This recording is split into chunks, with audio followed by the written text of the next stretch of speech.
যুবক, তোদের যাদের প্যান্টে পেশাব, তোরা যারা টয়লেট পেপার ব্যবহার করো না, তুই নিকৃষ্ট রুচির মানুষ বেটা, ফালতু বেটা, ফালতু বেটা। চুল কেবল চুলের পিছনের দিকে ফিরাস বেটা, হাইতে মানে এটা কেমন লাগে?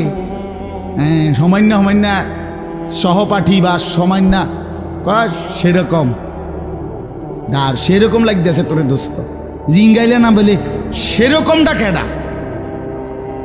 সেরকম ঠিক আছে লাগতেছে, আমিও কই, কিন্তু সে কে যার মতো লাগতে আছে? হেইতে কেডা যে যার মতো? সেরকম তো বুঝছি, সেরকমটাকে? সেরকম কি গাঁজাখোর না ফুট্টাখোর না বাবাখোর না ডাইলখোর না হারামখোর না মদখোর না ইয়াবাখোর? কার মতো লাগতেছে তারে জিঙ্গা? তুই যে আমারে কইলি সেরকম লাগতে আছে, হেতে কেডা যার মতো লাগতে আছে আমারে? কথা বলেন। হ্যাঁ, তো জিঙ্গাইলে কবে দোস্ত ফুট্টাখোরের মতো লাগে, তোর বাবাখোরের মতো লাগে তোর।